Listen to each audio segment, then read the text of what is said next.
can get started with the pull it up on here in case.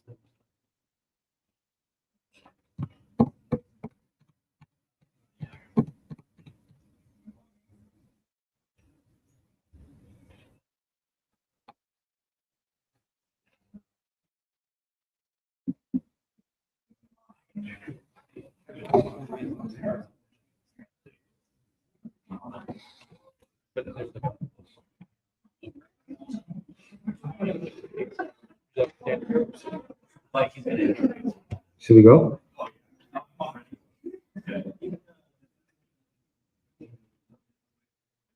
I look forward to that. Say it.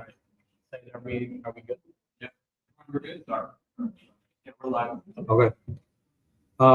Distinguished guests and esteemed colleagues and honored attendees, it is my privilege to introduce to you Dr. Umar Shakur, a distinguished leader and luminary in the field of cardiology. Serving as the chair of cardiology, Dr. Shakur's dedication extends far beyond the confines of Bronzeville. It reaches all other communities far and wide as he tirelessly works to enhance cardiac outcomes. With wealth of experience, Dr. Shakur's expertise particularly shines in the specialized domain of cardio-oncology. Here, he meticulously navigates the complexities of managing cancer patients confronting potential cardiotoxic effects from chemotherapy and immunotherapies, which further exemplifies his steadfast commitment to holistic care. Dr. Shakur's academic journey is as illustrious as his professional achievements, having completed his internal medicine training at the Medical College of Wisconsin, further doing his chief year at Brown University, and subsequently doing his cardiology fellowship at St. Vincent's Hospital in Massachusetts.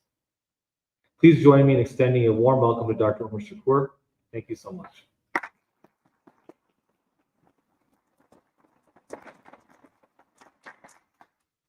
It's a pleasure to join you all here, both in real life and virtually, I guess. And I'm going to try and avoid pacing because I like to talk. The residents know that, because then I can come right up to them and ask them questions and see if they're paying attention. But I'll try and refrain from that today.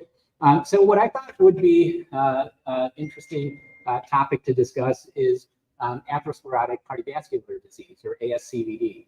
Right, it's something that everybody in medicine has to confront, and it's a common question that we face clinically. How do we manage atherosclerotic cardiovascular disease, especially in different populations? The primary prevention population, secondary prevention, and I think it's very interesting to kind of think about, especially in light of recent advances in the field.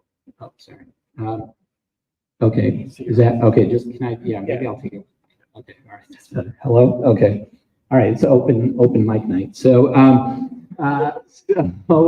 so we'll go here to the next slide. So just briefly, what we're going to talk about is what is atherosclerosis and ASCVD, the history of lipid management, the current landscape, and new frontiers. And I think, what's very interesting is that maybe for a lot of us here, especially those of you who are probably born after a lot of these studies took place, you kind of take for granted that we treat lipids. It's something, especially like statin therapy is something that you probably just assume is something we should do. But you'd probably be surprised to realize that the idea of treating lipids, especially to reduce cardiovascular disease, is relatively new. I mean, it's within my lifetime, which I know Dr. Singh will say is a long time, but nonetheless, it's something that we've seen really come to flower in a short amount of time. And I think for a lot of us, it's worth sort of reviewing that history. So we're going to start with history of lipid management, then we'll move into the current therapeutics, and then new frontiers. Okay, sorry, the clicker is not working here, so maybe. Okay, so what is atherosclerosis, right? And of course, you all know it. The top image there is a healthy artery that doesn't have any atherosclerosis in it, which that would be great if we all had that. But more likely, especially if you've ever eaten fast food or takeout, or if you eat it on a regular basis, or deep dish pizza, your arteries look like the one at the bottom, and that's just the way it is. And the fact that the American diet is not healthy is actually something that has been known for a long time. So as you guys may know, where this literature sort of started developing from in earnest, at least in the United States, came during the Korean War. And actually, during the Korean War, 2 physicians, I believe, were sent to do autopsies on the soldiers who had died, and they were really surprised to discover that the average age of the soldier who died was like 22 years old. I mean, very young, people who unfortunately died. And they discovered that they could see fatty streaks and even sometimes frank atherosclerosis in these soldiers. And so there was a lot of interest in trying to figure out, where are they developing atherosclerosis from, and what is causing it, and why are we seeing it in such young patients? And so the terminology itself, again, I was an English major, so I like words, comes from Felix Marchand, who's a German pathologist who coined the term atherosclerosis in 1904 from the Greek athero, meaning gruel or porridge, and sclerosis meaning hardening. And there's a slight difference between atherosclerosis and arteriosclerosis. You might see the 2 terms used, and sometimes people ask me if there's a difference. Arteriosclerosis is more, stiffening of the arteries that can eventually lead to atherosclerosis. But technically speaking, arteriosclerosis is more a stiffening of the arteries, whereas atherosclerosis is when you actually develop these lipid plaques.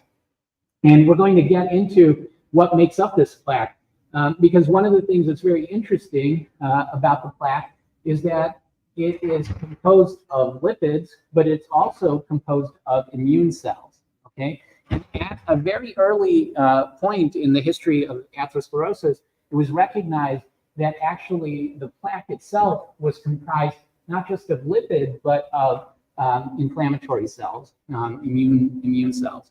So there's always been that sort of question about what is atherosclerosis? Is it simply a passive deposition of lipids against the arterial wall over time, or is it a more active process? And as we often discover in medicine, the truth is kind of complicated. Okay, so next slide. Okay, we always have to put up a slide saying like how bad is the problem. And the problem's pretty bad. I mean, if you take a look over here, you can see how many million Americans have, pre-diabetes. I mean, pre-diabetes on here, I didn't include obesity, but that's another one. And actually, when we look at the measurements of lipids, about a quarter of the adult U.S. population have elevated levels of LDL-C. So that's a huge number, 1 in 4 people. And, of course, they always have these like scary statistics. Every 34 seconds, somebody's dying of a cardiovascular event, but true. And so, and a stroke is occurring every 3 minutes and 14 seconds. So the burden of cardiovascular disease, despite all of these advances, remains very high in the United States and has been for a long time. I mean, this is going back to the 1950s. So while we have made a lot of advances in the field, unfortunately, cardiovascular disease remains extremely burdensome. Next. Oh, sorry. Go back one more. The other thing is, what does ASCVD mean? Just maybe for the residents, a lot of people ask about that.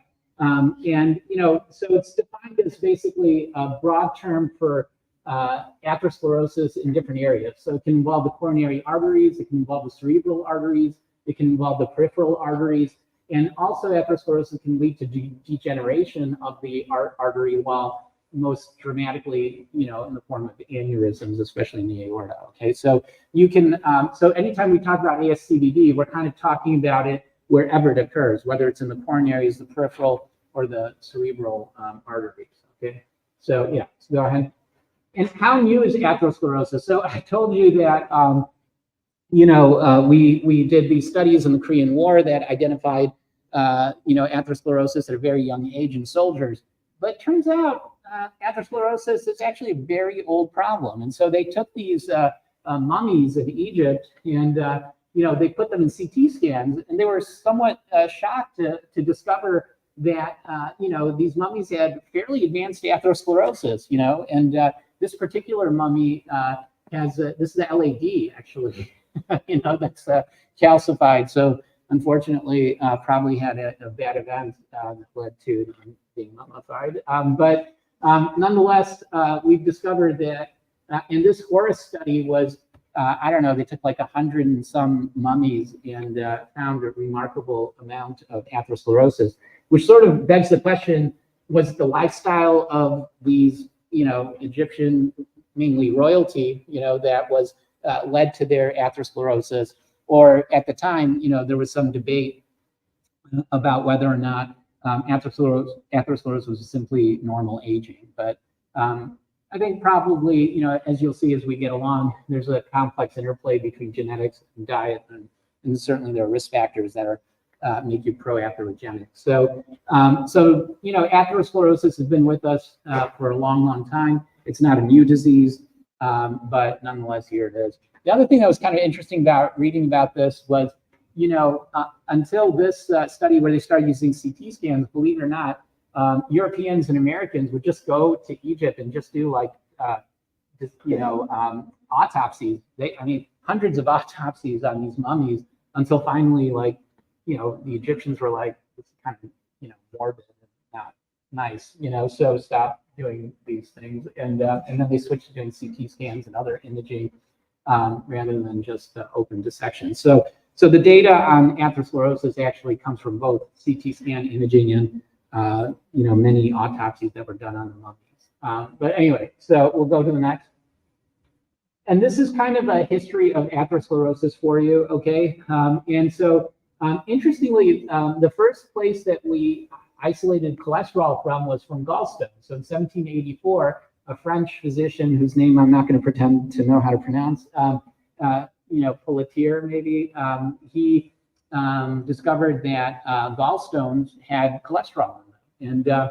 And shortly thereafter, Rudolf Virchow, a German pathologist, you'll see the Germans, have a big role to play in the history of atherosclerosis, but he proposed a model of plaque development based on lipid deposition, vascular wall injury, and inflammation, okay? And so this is pretty fascinating, right? In 1856, we kind of had most of the ingredients of atherosclerosis just from the gross anatomy, essentially, in that there was there's lipid deposition. There was a feeling that there must have been a vascular wall injury. We'll get into how that's a little more complicated than it sounds like. And then an inflammatory response, because again, in the gross sections that were done at that time, they found a lot of monocytes, okay, and lipid-laden macrophages, okay, or the foam cells. So later then, because we're doing a lot of this work, we needed a word for it. That's when in 1904, Marchand came up with the term atherosclerosis. In 1912, this guy was an interesting character, Anikov. He's a Russian scientist who in 1912, he was convinced that, cholesterol was the problem in atherosclerosis. So he wanted to develop an animal model that basically proved that you could, if you gave, somebody cholesterol, they would develop atherosclerosis. Okay, so again, that wasn't obvious to the scientific community at the time. And so he gave a pure cholesterol diet to rabbits, the poor things, and they would develop cholesterol, okay? They would develop the atherosclerosis. And so it was really the first animal model that was developed for atherosclerosis. Unfortunately, he tried to replicate this model in other animals, and it didn't really pan out. And it turns out because those other animals have different cholesterol methods of metabolizing cholesterol. So this kind of research actually sort of died out. And even though we had an animal model going back to 1912 potentially, it didn't really progress the way we had hoped over time. But Anikoff ends up being an interesting guy. I mean, he becomes friends with like Stalin, and he has a very strange, history after that. But it was kind of one of the main names in atherosclerosis. After that, in 1929, Michel, again a French name, I'm sorry, but he isolated plasma lipoproteins, and this was huge development. So now you could identify that not only did you have cholesterol in your system, but this cholesterol came in different flavors or types, and once you could start seeing that there were different fractions of lipoproteins, essentially, you could start to figure out what they do, right? Like, so there's like ApoB, right? It's a lipoprotein, and then the different fractions that make up your cholesterol.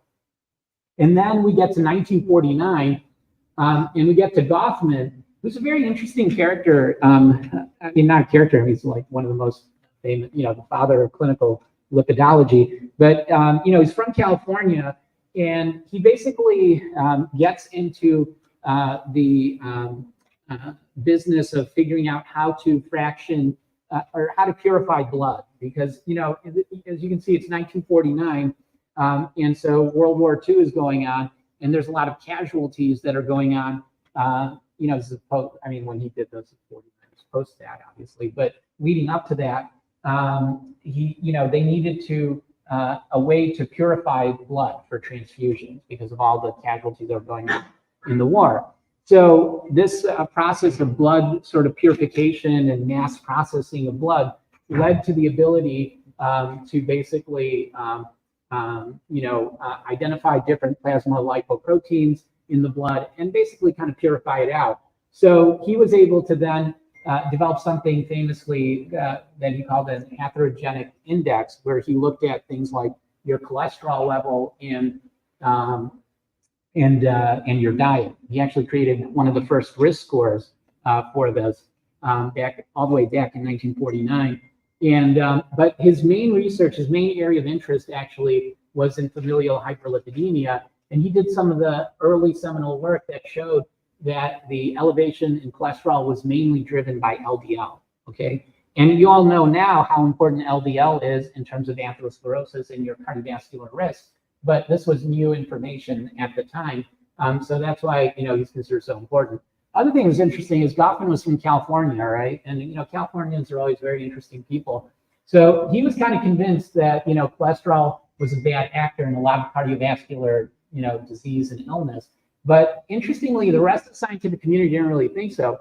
But he started counseling his patients actually in the early 1950s to avoid, atherosclerotic diets, right? Like red meat, rich kind of food and diet, because he really believed that it was one of the causal factors for a lot of cardiovascular disease. And his wife, who's also worked with him, a scientist, she actually wrote a cookbook, like saying like, avoid eating basically like, bad atherogenic food, and so it's fascinating, like, this guy was kind of seeing it up front, and even as early as the 1940s was keyed into the fact that atherosclerosis was a bad actor in terms of cardiovascular disease. So anyway, we can go to the next slide. And then, one of the biggest studies, one of the most important studies that was ever done was the Framingham Heart Study, which started in the 1950s. And literally, for those who don't know, it's the town of Framingham, Massachusetts. And they literally went there, and the town's still around. You can still visit it, There's actually a very good, Punjabi restaurant there now. But anyway, so it's diversified quite a bit over the years. But anyway, they basically took the whole town population and basically said, we're going to follow you guys and see what happens to you, and see what happens to you in terms of cardiovascular disease, and see if we can figure out what leads to it, right? So the Framingham study, the first results were published in 1961, and it was on the basis of that first publication that that concept of cardiac risk factors, which we all take for granted today, really developed, okay? So, and in particular, they identified high cholesterol and high blood pressure as risk factors for heart disease. And the other thing that's not on here that was also part of the 61 study was actually EKG abnormalities, especially LVH changes. So, so in 1961 now, we know that there are risk factors that can cause heart disease. And then along this line, so a lot of work is being done. There are two very brilliant scientists named Goldstein and Brown who came up with the, cloned basically discovered and cloned the LDL receptor in 1974. Now, obviously, that's a game changer because, as you know, most of our treatment now centers around, affecting the LDL levels in the body. And then 2 years after that, in 1976, Ross and Blomsett published in the New England Journal their paper, kind of a response to injury model of atherosclerosis back in 1976. So this was kind of the first major paper that looked at, kind of consolidating what was our understanding of atherosclerosis at the time.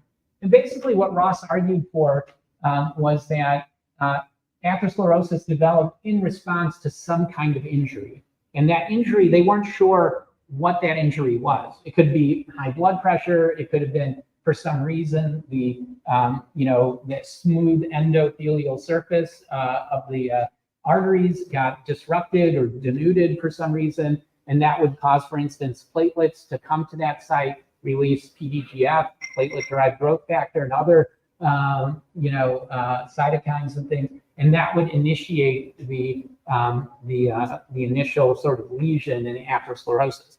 And then over time, and especially if you had elevated cholesterol in the body, you would develop atherosclerotic plaque, and then you would get that yellow junk that you would see. But this was the way that they tried to put together, because like I said, the thing that always bothered them was that the plaque in atherosclerosis always had an immune component. There was always some degree of inflammation.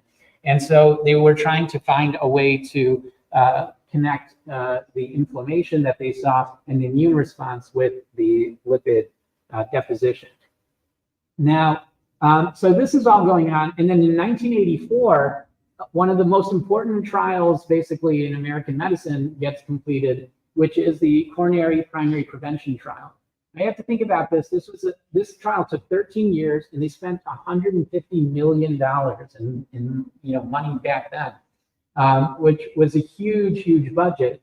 And this trial, which we'll get into a little bit later, basically helped establish that elevated cholesterol was in fact the cause of cardiovascular disease.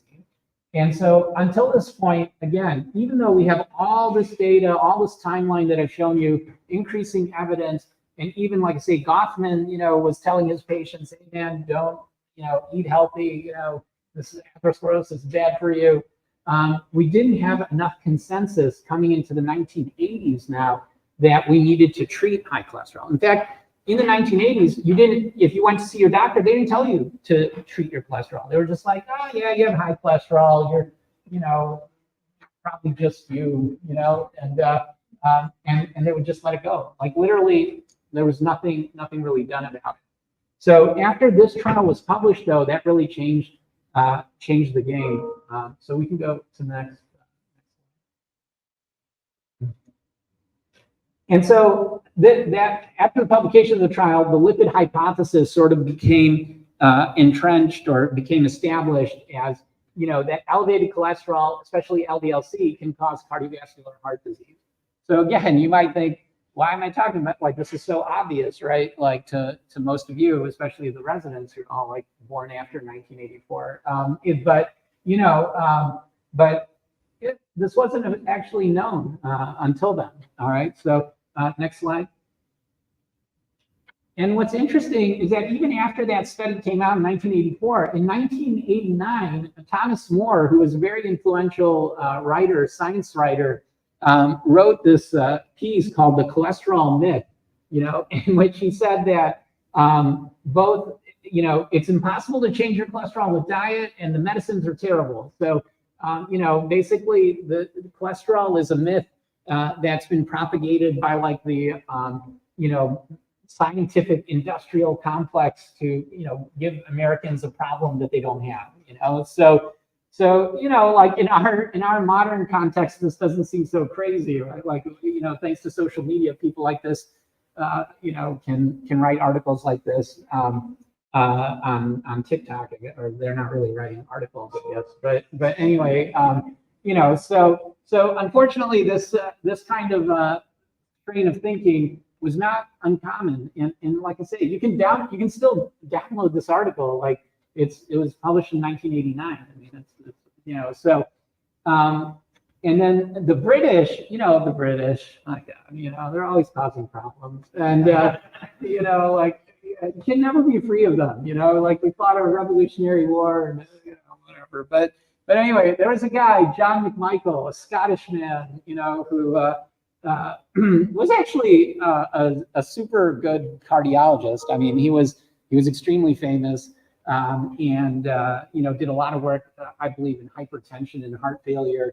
So and he did a lot to establish sort of graduate medical education more formally in England.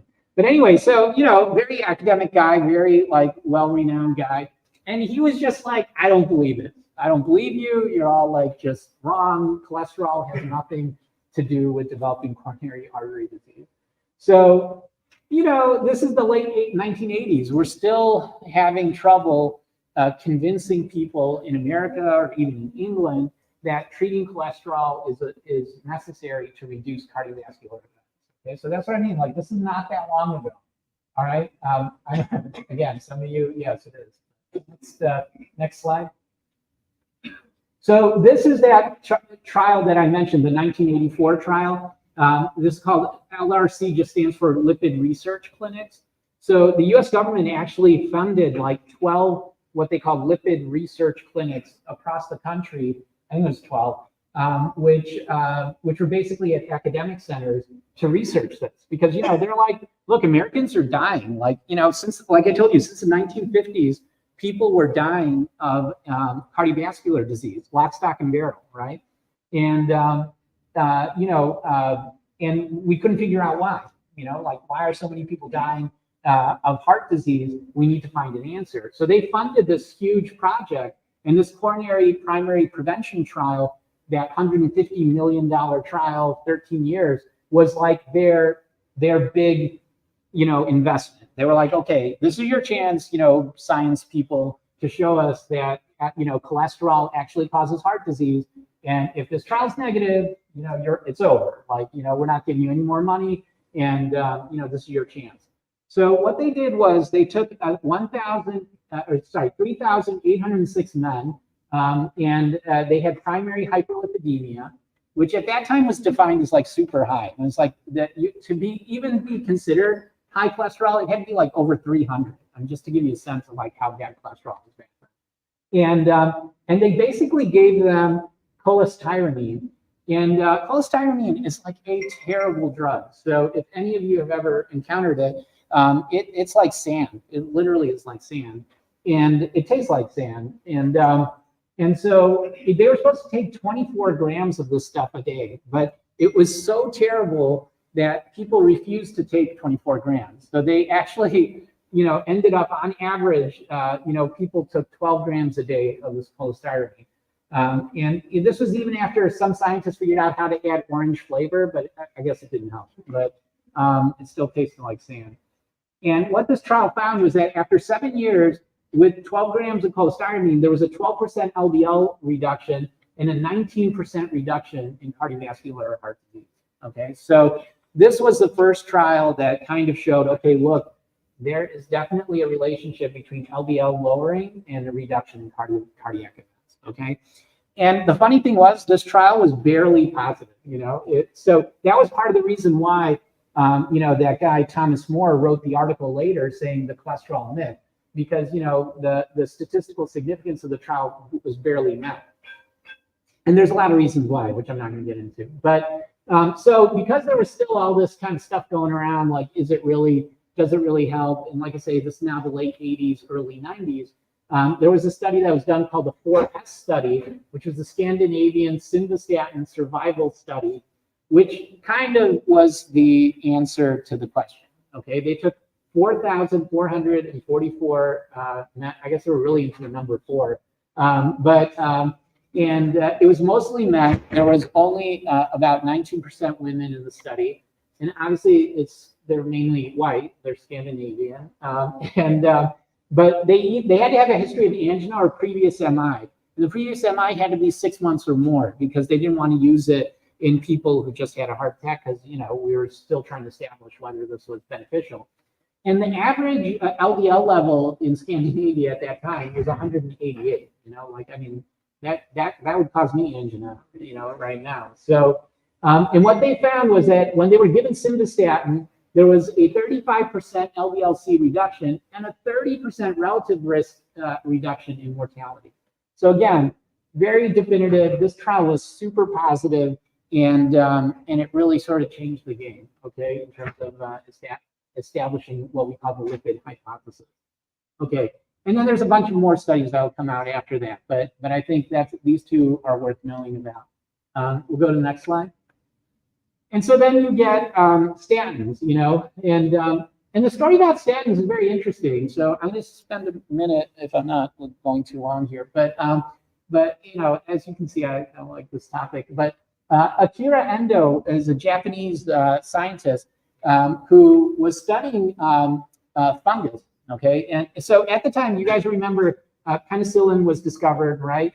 And the famous experiment, he left his dishes out, and then there was fungus growing, and then he figured out, that the bacteria isn't growing in this rim around the fungus, so the fungus must be producing an antibiotic that's killing the bacteria, right? So believe it or not, from Fleming's time until like the 1970s, that was the strat. That's what major drug companies were doing. They were just growing like vats of fungus everywhere, looking for newer antibiotics. So they were looking for like penicillin, was the original one, but they wanted to find more and newer and better antibiotics. So they spent all their spare time growing, fungus and trying to find new treatment. So Akira Endo, though, he was kind of interested in cholesterol synthesis, and he kind of said, well, I wonder, if you break down the cells, I bet some of the stuff that these funguses produce or fungi produce breaks down the cholesterol in these cells, and so he kind of goes on this journey and basically discovers that, yeah, he's right. Like there is basically a substance that this is penicillin citrinum, which is a mold that actually grows on rice. This is Japan, so that's where they got the mold from. And so he isolated this compound called compactin, which he showed could actually inhibit in particular HMG-CoA reductase and significantly lower cholesterol levels. So over time, this eventually leads to the development of lovastatin, which is the first commercial statin that's ever produced, and it was developed by Merck in 1987. So Akira Endo, it's interesting. You would think the Japanese, he worked for a pharmaceutical company in Japan.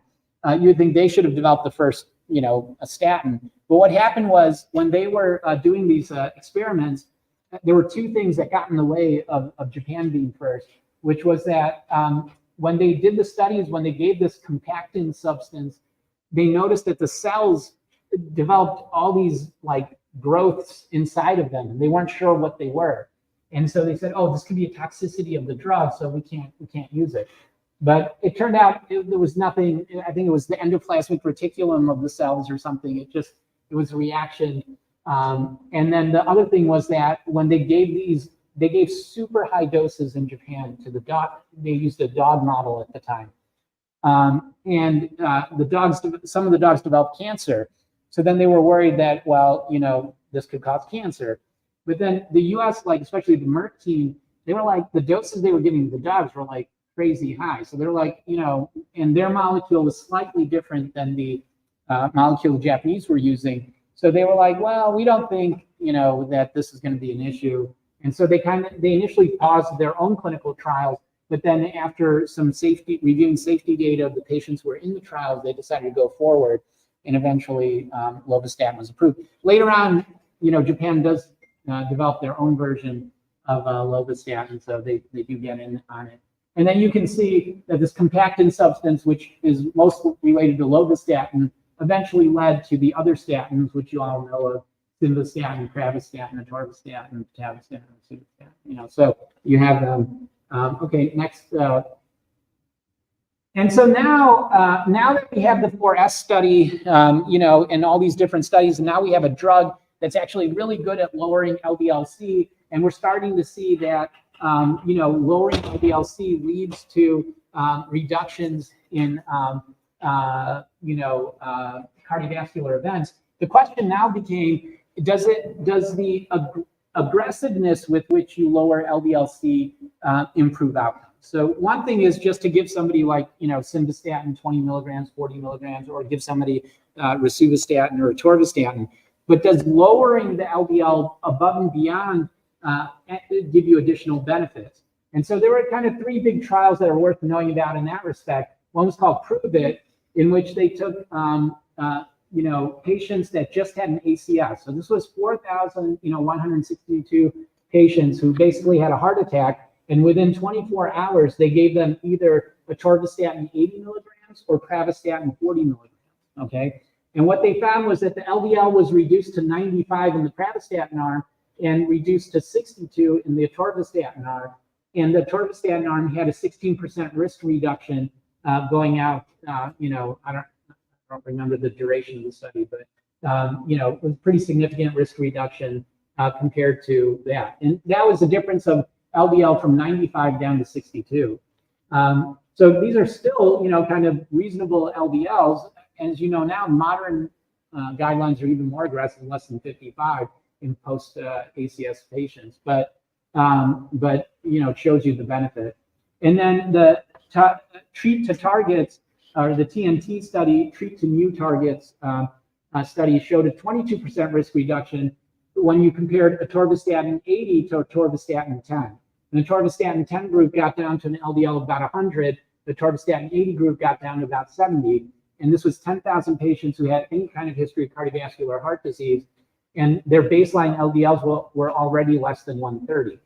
So, you know, sometimes a lot of people will ask me, oh, like, why are you, you know, this person maybe didn't have, you know, didn't have a stent or a heart attack. Why are you treating their LDL down?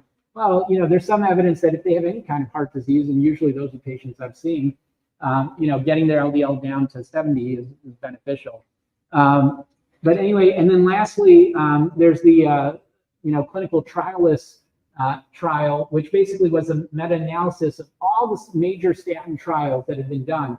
And basically, this meta-analysis showed that CV event reductions correlated with LDL-C reduction.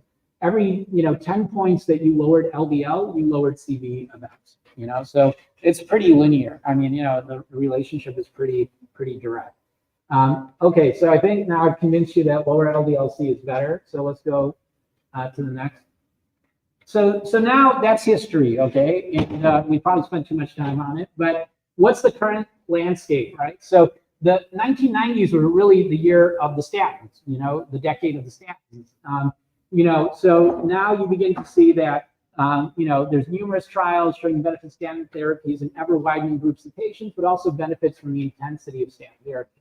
Of course, like, you know, this is great. 1990 is great. Everybody's getting put on statins. The multi-billion-dollar industry, right? Just in statin drugs alone, and people are getting put on it. Everybody's excited about it.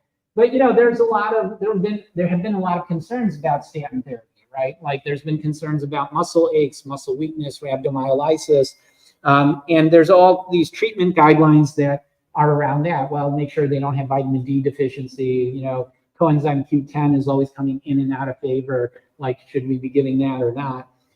And so, you know, these kind of side effects and concerns about diabetes, for instance, some of the trials showed that there was a signal towards diabetes, especially with long-term and high-intensity statin treatment. So, a lot of these concerns have always been in the background with statins, and people, I think those of you who are physicians or clinicians in the audience know that, sometimes some patients are just totally opposed to them. I mean, it doesn't matter what you say, they just are like, I'm not going to take it, and so, it is an issue, even though the evidence base is remarkable and very strong. I mean, it's, very, very well established, I think. But so we'll go to the next. Oh yeah, there are some other non-statin therapies, and how good are they? So Zetia or ezetimibe, this poor drug has had an up and down story. It was like a loser, and then it was like a winner, and now it's kind of like, he's like that friend. You'll take him out just if another friend isn't available. Like that's what Zetia is kind of like. Like he's like that guy, right? So anyway, if you wanted to be charitable towards Zetia, you would say the two best trials for Zetia are SHARP and Improve It, and that showed some benefit in terms of cardiovascular outcomes. Niacin, just rest in peace. Don't give people niacin. Okay, it's a terrible drug. We wanted niacin to be great because it raises HDL, it does all those things. An incredible amount of trials were done with niacin, but basically the two that put the nail in the coffin were AIM High and HPS2 Thrive.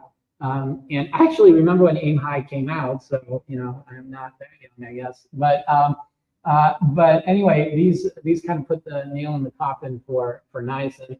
Gemfibrozil and fenofibrate, they sort of remain out there. And the thing is, they do have some role probably in patients with very high triglycerides, low HDL and elevated LDL, and kind of a metabolic syndrome type patient. Of course, you have to remember that the Helsinki Heart Study and VA HIT studies or VA HIT studies weren't done in the age of like sort of, high intensity, high potency statins. So, you can still use them. There's some evidence out there. I think most of us would use these mainly for high triglycerides and, and maybe Zetia for people to get their LDL down, but niacin, no. There's another one, which unfortunately I forgot to put on here, which is called bempedoic acid, or which recently came out and actually does have a lot of data behind it and recently published outcomes data. So I have to update this slide, but bempedoic acid comes either by itself or in combination with Zetia. And I think it's made by like Asperion or some company. And basically, they showed that they can lower LDL-C and that reduces cardiac events. And they studied bempedoic acid both in patients on maximally tolerated, statin therapy. So let's say that they were on statin, but they couldn't get to goal, on their statin. And so bempedoic was usually an add-on therapy. So we know that it's safe to use with Zetia, with statins in combination. The biggest side effect, for those of you who don't know bempedoic acid as well, maybe, is there's a risk of hyperuricemia and gout. So you just, in patients who have a history of gout or hyperuricemia, you might want to be a little bit cautious. That was probably the most common side effect of it. But otherwise, I actually use it in my practice as well. So that's a newer drug. In the last year or two, we've had some data about this bempedoic acid, which is not on there. But okay, but now let's get to more exciting things, and we'll get next slide here. Okay, PCSK9. Okay, so PCSK9 is like this is like the glamorous friend. This is like Taylor Swift. Okay, like yeah, this is like everybody wants to be with PCSK9, and wants to actually inhibit it. PCSK9 is actually a problem. So the problem is that PCSK9 basically breaks down your LDL receptor. Okay, so what it does is it grabs the LDL receptor, takes it away. So now you have all this LDL floating around, right? So if you could stop PCSK9 from grabbing the LDL receptor, right, then you would have more LDL receptors on your cell and you could lower your LDL. So you have to think about it a little bit, right? But PCSK9 basically breaks down LDL receptor, which then raises your cholesterol, your LDL in particular. Okay, does that make sense?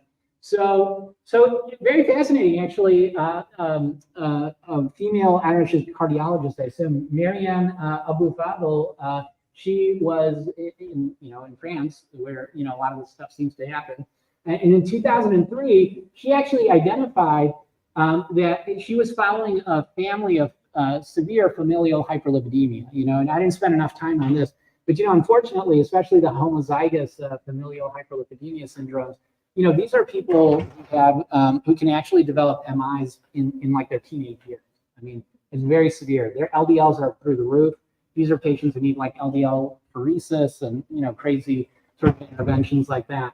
Although again, with modern medicines, things have gotten better for them. And nonetheless, they were trying to figure out, is there a genetic basis to this, which there is because it's autosomal dominant. But what they found was that these patients had gain of function mutations, meaning their PCSK9 was super good at taking down the LDL receptor. It just took it, you're an LDL receptor, you're mine, I'm gonna take it, right? So then, unfortunately, their cholesterol, their LDLs in particular were super high. And that's how they developed all these cardiovascular complications.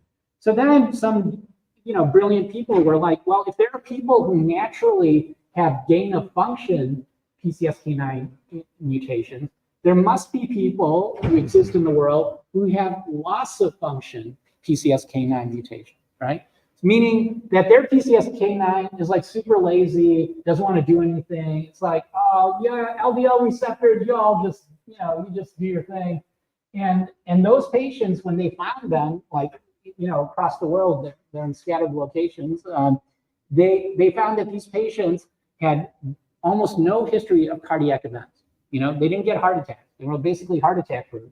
And at the same time, they didn't have other weird diseases. It wasn't like, okay, they were heart attack proof, but then they had cancers or, they developed like Alzheimer's or, and so then people got super excited because they were like, whoa, there are human beings who don't get heart attacks basically. And they have these loss of function mutations in PCSK9. And I wonder if we can make this, if we can inhibit this, if we can do something to this, right? So yeah, let's go next. Okay, so the first therapeutics that were developed were the, I'm gonna have to speed this up. The next advance then was monoclonal antibodies to the PCSK9. Okay, so basically, and the first one that came to market was this study here that was done in New England Journal.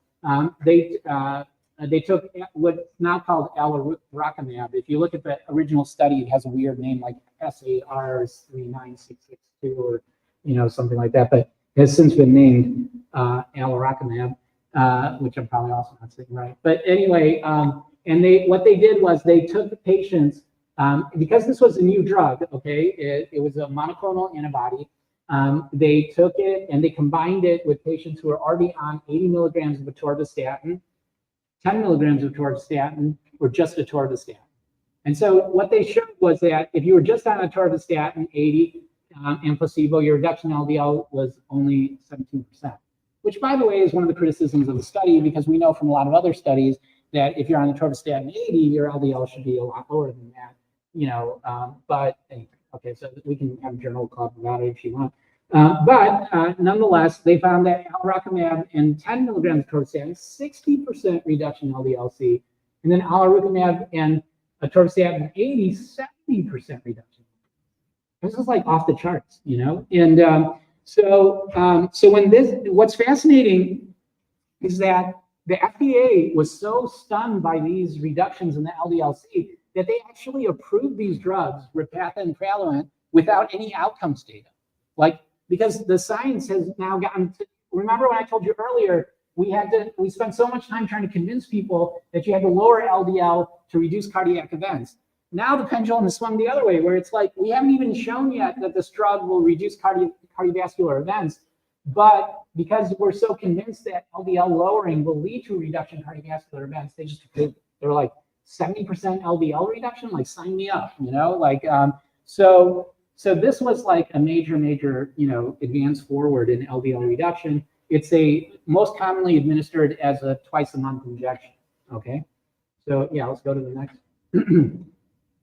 So what are the limitations? Okay, so yeah, super exciting, Repatha, right? came out, and Amgen and Praluent is made by Regeneron, and these companies, these drugs came out, they were like doing the happy dance, you know. But a couple of things got them in trouble. One was they priced these drugs through the roof. I mean, it was like, I think when they initially came out, they wanted over like $100,000 a year or something ridiculous.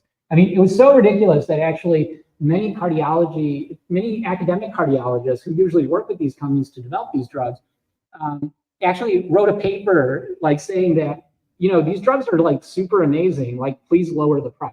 I mean, it's like literally a paper in like JAMA or someplace that was like, you know, it was worded very academically, like the cost effectiveness studies demonstrate that at a price of this and a price of, right? But it was basically like an open letter from them to the companies saying, please lower the prices because nobody is going to use them, you know, at this cost point. And that's kind of what happened. Nobody used them, you know, like, I mean, you do use them, but it's such a hassle. And, you know, it was very hard to get approved. And now you see that maybe like 5 years ago, they started to reduce the prices, and now the uptake has started to increase. But one thing that's interesting to note is that these monoclonal antibodies, they act on plasma levels of PCSK9, okay? So you have to be a PCSK9 producer, right, to really benefit from these monoclonal antibodies. And then it creates all these complexes. It creates a monoclonal antibody, which is the Repatha or the Praluent, which is then bound to the PCSK9, right? Well, guess what? Your body is like super smart. So what sometimes happens over time in some people is that your body produces an antibody against your PCSK9 and monoclonal antibody complex, basically nullifying the effect of the medication over time, you know? So we found that over time, some patients will actually, and it doesn't happen to everyone, but some patients will actually develop a reduced reduction. They won't be able to hold on to their 70% LDL-C reduction because over time, their body actually figures out to make antibodies against the antibodies, you know? And you know, people don't like taking twice a month injections. So then they came out with like a depot version once a month, and you know, they tried other things. But the other sticking point has been, you know, like it's like hubris, right? Like be careful what you think. Is that the outcomes trials have not been as impressive as we wanted them, you know? So the first 4-year trial looked at outcomes, and they really only found a 1.5% absolute risk reduction, which was actually driven mainly by reductions in non-fatal MI, stroke, and revascularization, which are not like really the super hard endpoints you want, you know? And so people were kind of like, that's weird. And then Odyssey outcomes came out and found similar absolute reduction rates of about 1.6%. Whereas like statins, you know, had much more robust absolute risk reductions when they first came out. So there's some criticism and discussion around that, right? Is it because these trials weren't long enough? You know, you're giving them to younger patients, and you know, with time, the curves may start to spread, and you know, and there's debates back and forth. But nonetheless, even though these PCSK9 inhibitors, which I use in my practice, you know, we have a few patients on these, but nonetheless, it wasn't quite the home run we were hoping for. Like it's still very good. You can still lower LDLs very impressively. Cost is still a factor, and like, you know, we're still waiting on newer outcomes. There are more outcomes data. One thing I should say in their favor, which is kind of interesting, and that's something whenever you talk to the drug people, they always point out, they've done a lot of studies on atheroma volume on patients who are on PCSK9 inhibitors using like IVUS and other imaging modalities. And they find that actually people on PCSK9 inhibitors, their atheroma volume starts to regress, you know, which we did see in statin therapy, that you could regress, your atheroma volume could decrease, but it seems to be much more impressive effect with these PCSK9 monoclonal antibody inhibitors. So, and then there's some mixed data on whether or not they help lipoprotein A levels. So there, you know, it's still an area, but I would say whereas the 1990s were the decade of the statins, the 2000s have really been the decade of the PCSK9 inhibitors and the monoclonal antibodies. So let's go. But now we're getting to like what's new, okay? And what's new is really kind of cool. So with the first kind of broadly marketed drug that's out right now is something called inclisiran, which is Leqvio. And this is a drug that is pretty neat. What it basically does is that it tells the messenger RNA that make the PCSK9 protein to stop making it. So that's why it's called a silencing RNA. It goes to the RNA. It's like, hey, buddy, what are you doing today? He's like, oh, man, I'm making PCSK9 all day, every day, you know? And then he goes, no, you're not, you know? And then, you know, it just gets in the way, right? Sorry, I won't do stand-up comedy, yeah, but anyway, it's just, you know, it's late in the talk. So, okay, so yeah, so he gets in the way, right? And what's kind of neat is that it doesn't depend on the plasma levels of PCSK9. It reduces the hepatocellular levels of PCSK9 directly. You just literally make less PCSK9, okay? And also, because it works in the liver, it doesn't affect PCSK9 production anywhere else, you know? So it's kind of specific to the liver. As you all know, liver is where, you know, the majority of cholesterol is made. All right, let's go to the next. So this is a great picture from a paper by Peter Libby. It's called like LDL, the race to the bottom or something. And Peter Libby is like a huge name in inflammation, especially of atherosclerosis and the inflammatory model. But anyway, and this is a great diagram that basically shows like where are we headed to next. So up until now, we've been kind of working out here, right? We've been, you know, working at the LDL receptor, and we've been affecting PCSK9 through the monoclonal antibodies. Okay, that's cool. But now with inclisiran, we're getting up at this level, right? We're affecting, which is the messenger RNA. I think this is the messenger RNA here outside of it. And this is what's now producing and leading to the production of PCSK9. So now you're saying, I'm going to inhibit this and prevent you from making the protein. And then there's other technology that's coming, antisense oligonucleotides, okay, which are acting even higher up. Like, okay, if we can tell the mRNA not to do something, what if we tell the DNA not to do something, right? So now we're going higher. And in theory, when you start to affect it at this level, the effect of the medication lasts much longer. So you don't have to, you could take it once a year or twice a year.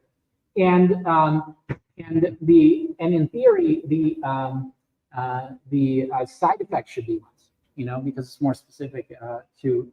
So that's kind of the exciting next, and then we can go to the next chapter. And so you can see PCSK9 now, we're developing lots of different modalities.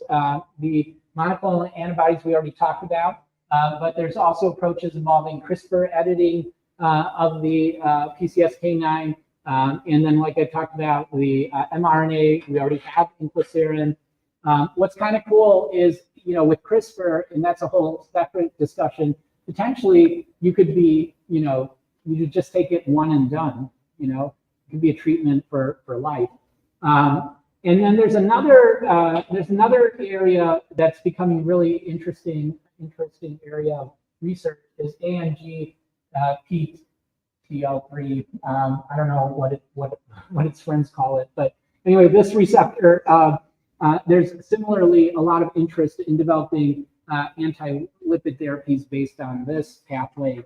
And then there's still a little bit of interest left in CTEP inhibition, although that is largely done as an area of interest.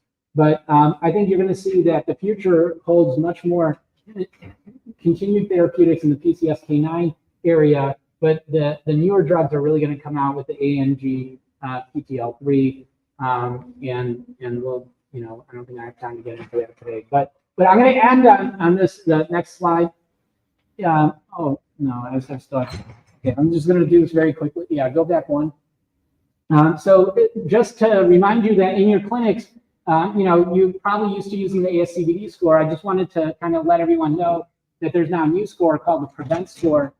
That's it. You can find at the American Heart Association, which is meant to replace the ASCVD score in terms of doing your risk assessments for patients, whether or not to start them on cholesterol, anti-cholesterol therapy, anti-lipid therapy. And then we'll go to the last one, which is kind of like a very interesting paper that Eugene Braunwald, who's like, the godfather of cardiology in the U.S. And he wrote this interesting paper, How to Live to Be 100 Before Developing Clinical Coronary Artery Disease, a suggestion. And he's basically almost 100 and hasn't had a heart attack, so I think he's on track. But basically, he made the argument that if you took the average American, right, and you just lived your normal life and fast food and everything else, your LDL and the amount of years it takes for you to develop a heart attack is going to be somewhere, over here, the green line. Okay, so this green line.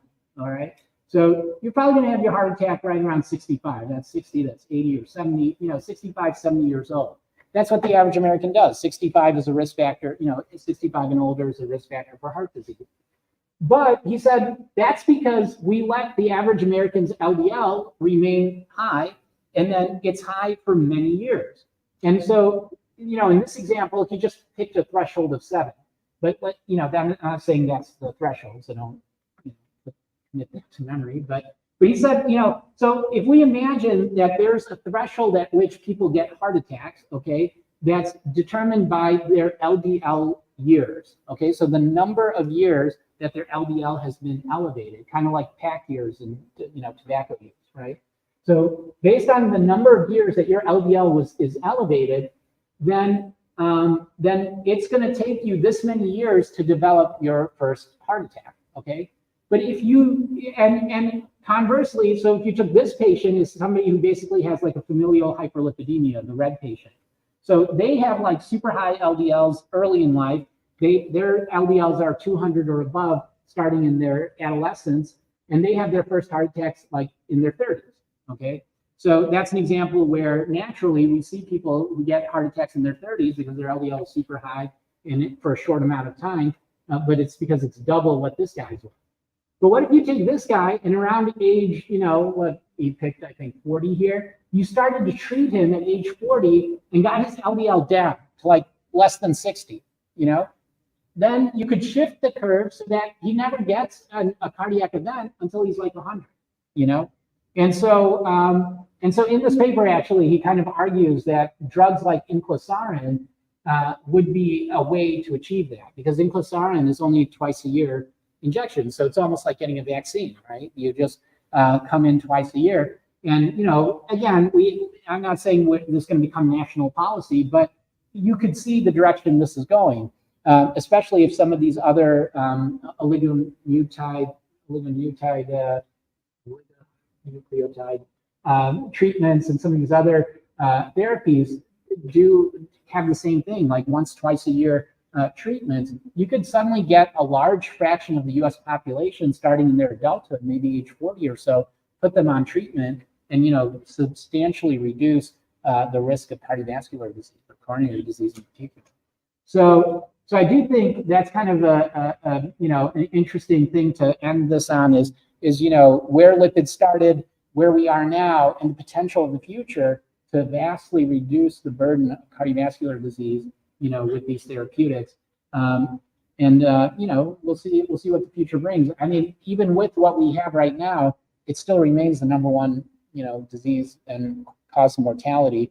So there's still a lot of work to be done in terms of translating, but I think the future is exciting. So with that, I guess I can take a few questions, and if there are none, I guess we all get back to work.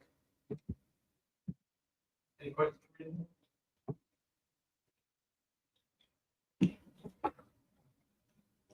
Thank you for the fascinating discussion. I especially appreciated the historical review for those of us who didn't get to live through as much of that as you did. I was shocked to hear Dr. Chaudhry and I go way back. Yeah. the ancient Egyptians, and I'm sure that although not royalty, my diet probably not as good as theirs was. Is there any role for dietary modification in today's age in a patient who's willing to be that? Yeah. I mean, yes, that's a great point. So, the impact of diet and lifestyle and exercise is very profound on LDL, on all lipid parameters. So yeah, I mean, regular aerobic exercise, 150 minutes a week of exercise is recommended, by the American College of Cardiology. And then, a large, not a completely, but a largely plant-based diet with white meat, and restriction of carbs, in particular, more protein, more plants, will definitely significantly impact lipid parameters. So, yeah, I mean, we do give it's a good point. We do give short shrift to dietary and lifestyle modifications. Those do make a big difference. And it's not coincidental that the 25% of Americans have elevated LDL-C at the same time that the obesity and the overweight, if we combine overweight plus obesity, I think it's something like 7 out of 10 adult Americans are overweight or obese, and if it's just obesity, it's still depressing. It's still, a very high number. So yeah, I think for sure, dietary and exercise in particular is probably a very powerful modifier of lipids and inflammation. It's a very anti-inflammatory thing to do, So I think, yeah, that has been lost from the conversation, unfortunately. Another interesting point that brings up actually is the impact of the GLP-1 RAs in terms of inducing weight loss pharmacologically. They probably also will end up showing beneficial impact. If they haven't already, I'm not as familiar with their literature, but in terms of lipid parameters. So you're right. I mean, a lot of this, C. Everett Koop was a famous Surgeon General in the 1980s of the United States, and he literally said something like, Americans are eating themselves to death. He's not wrong, So that is true. I mean, but having said that, there are a significant number of people who have some genetic component, and they can do everything that they need to do to lower LDL. I mean, I just, routinely in clinic, I see at least a few patients a week where they have a very good lifestyle and their LDL is still high, so. Yeah, Scott, Dr. Koppel. Yeah. So question first about goals. So I understand that the trend in research is lowered it, but it seems like the society guidelines are still recommending, for secondary prevention, shooting for that under 70 level, or primary shooting for, depending on their baseline level, at 50% or 30%. Have those goals changed yet? Are they going to? Yeah, so that's a great question. So here's the thing, and it's kind of related to the question that was just asked, is, how do you make healthy people healthier, right? And one of the limitations of all this excitement over lipids, and I get excited over lipids, so I like to lower them, but is that, for instance, there was a primary prevention trial which was called Jupiter, which looked at rosuvastatin, or Crestor, and basically, it was to answer your question, like, what if you take healthy people, non-diabetics, no other, issues, and what if we take these patients and put them on a statin, right? That's that whole argument, put statins in the water, right? And so, but then when they were setting up the study, they were like, well, look, like, if we just take all healthy people, quote unquote, we would have to have such a large study and run it for so many years that to generate the number of bad events, like people having heart attacks, that it's just not financially or logistically stable, feasible. It would have to be a government-sponsored, study if we were going to do that. So then he decided to enrich. Paul Richter did the trial. He decided to enrich the population conveniently with an assay that he invented called high sensitivity CRP. And he took those patients, said, okay, you're all super healthy, but I'm also going to check for high sensitivity CRP.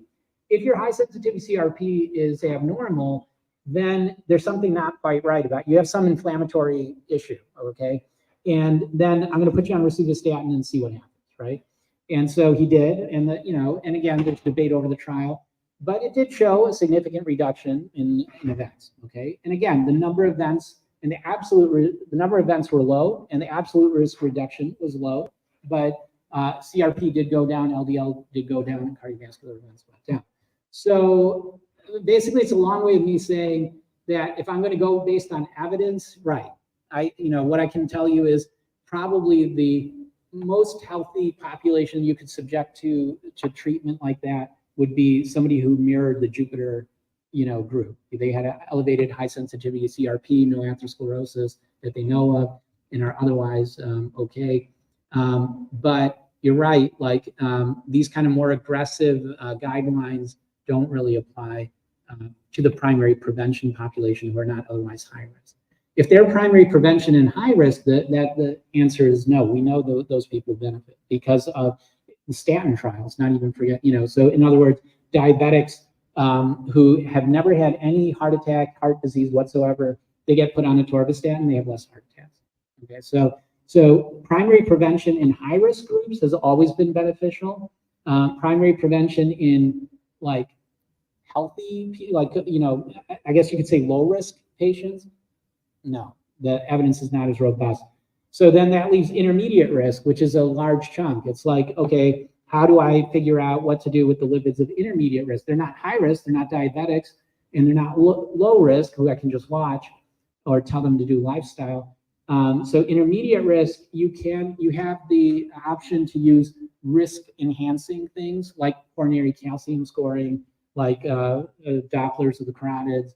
And then if you see that the patient has atherosclerosis, you can make the determination that you want to do something.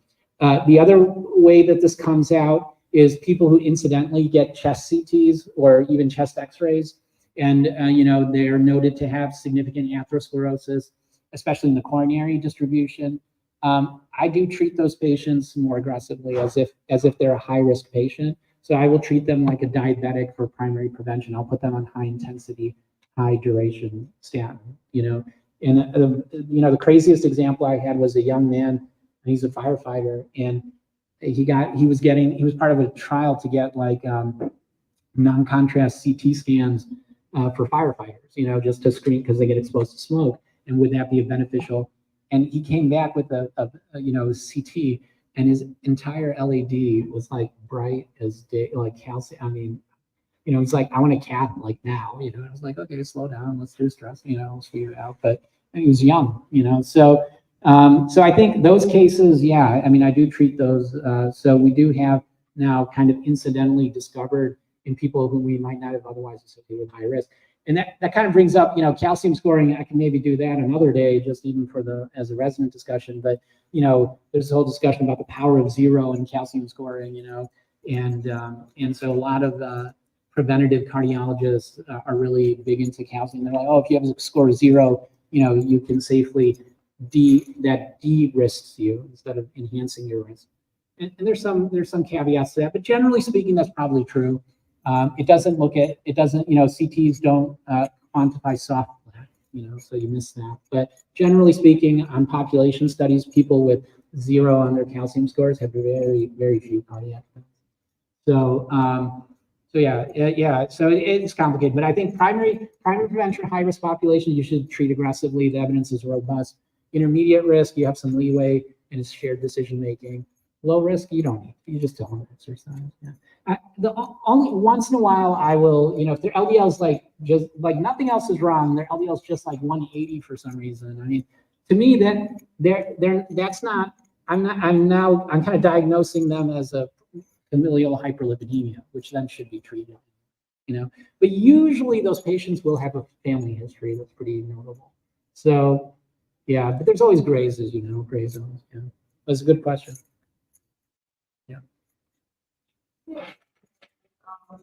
I know we're talking about documentation and things like that. And sometimes, especially women, they carry their weight in different Sure. areas. Yeah. Is there a direct correlation between increased abdominal girth and high cholesterol? Yeah, that's great. That's a great point. Yeah, yes. So the short answer is yes. So basically, not just women, men too. There's the kind of the central pattern of adiposity, right? Which you deposit all your adipose around the belly, and then there's kind of a more diffuse adiposity where the arms are thick, the legs are thick, everything, and interestingly, the people who have central adiposity usually do worse. So, like, and they're the ones who are usually in denial about their adiposity because they can hide it, and so they're like, I'm not fat, my arms are so skinny. I'm not, like my legs are, I put on shorts right now. I was like, okay, relax. Nobody's asking you to do that, so yeah, so central adiposity is much more dangerous. It's much more dangerous on a number of factors, both in terms of risk of developing diabetes, future cardiac events. So yeah, I think central adiposity we have to treat very aggressively, the notion that in the past used to be that adipocytes were just these benign inert cells that stored fat is clearly not true. They're metabolically active and they have unfortunately they have negative effects for the most part. So so I think eliminating that, but that's hard. Central adiposity is really hard. It's a tough thing to eliminate. All I say is good luck. Because you have to be very strict with diet. You have to be, and you probably need, a reasonable exercise regimen, to burn off, for whatever reason, it likes to stick, and it's tough, Quick question regarding the facility. So you mentioned that the facility juices come back. We used to help form the full set. Yeah. So has it been found that populations that are high in rice consumption for this part of the diet, they have long cardiovascular risk? Yeah, that's a good question. So, so actually, for a while, there was a way to get like quote unquote natural statins, which was red yeast rice. Was kind of a popular treatment for a while to lower your cholesterol naturally, quote unquote.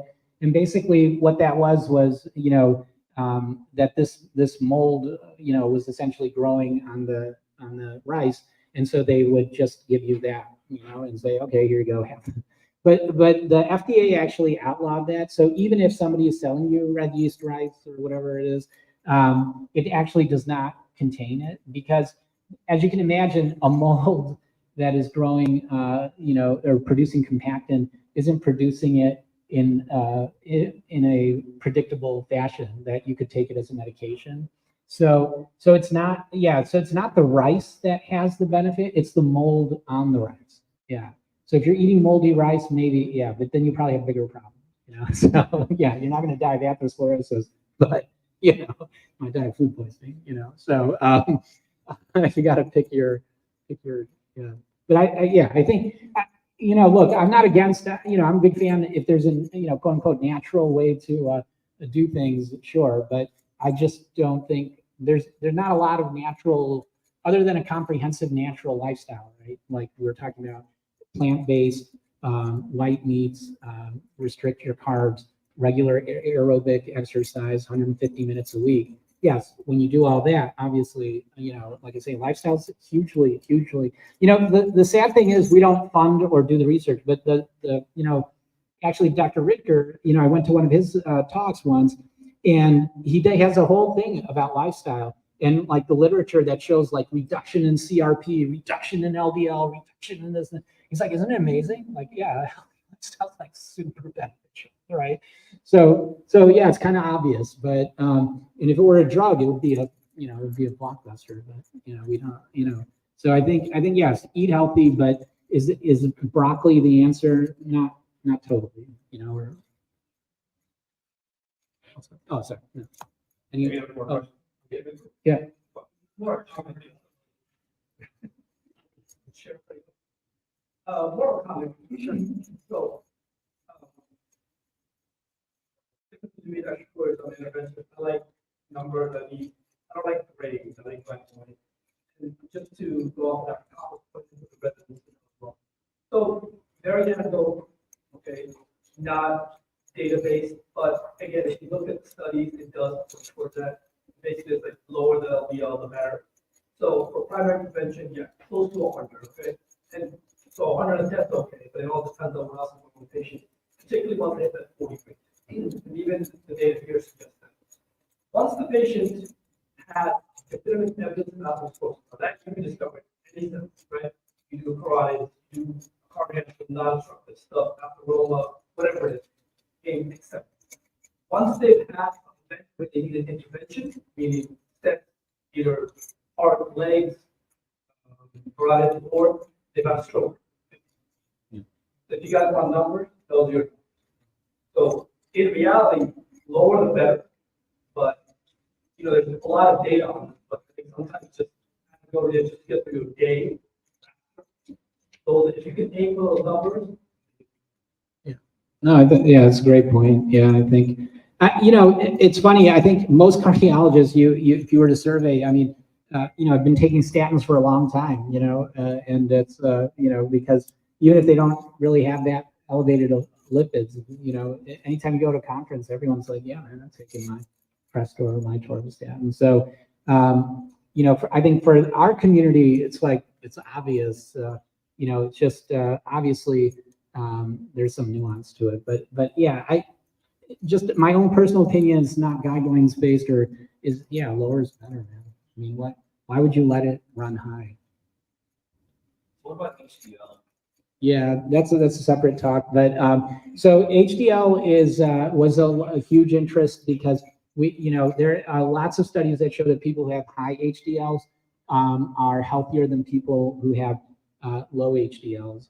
But when we actually came up with these CTEP inhibitors that was briefly mentioned in the slide, that raised HDLs through the roof, but it didn't change cardiac outcomes. So, and there have been others, say like niacin raises HDL pretty nicely, but didn't change cardiac outcomes. So HDL, though, it turns out is super complicated. Different things affect HDL and how well it works. And so it's been this elusive goal for decades, but I think as a target of treatment, no.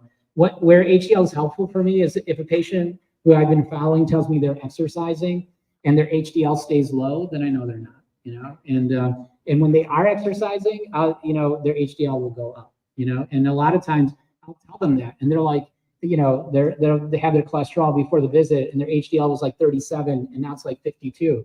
And I'm like, man, you're hitting the exercise, you're doing great with exercise. Like, how do you know? And I'm like, yeah, I know. So it's useful in that sense. But yeah, it's a risk marker, but we don't have a pharmacotherapy that can really modify that in a beneficial way. Yeah. All right, also, great. Thanks, guys.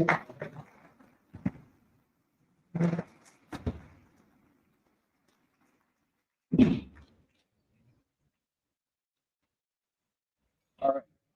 Thank you, Dr. Shakur, for such an insightful lecture on advancements in cardiology. I do want to thank all of you for showing up to the first grand round. And I would like to remind everyone, please make sure you sign the sign-in sheet, but I want to remind you that every last Tuesday of the month will be a grand round lecture. So thank you guys very much, and thank you, Dr. Shakur.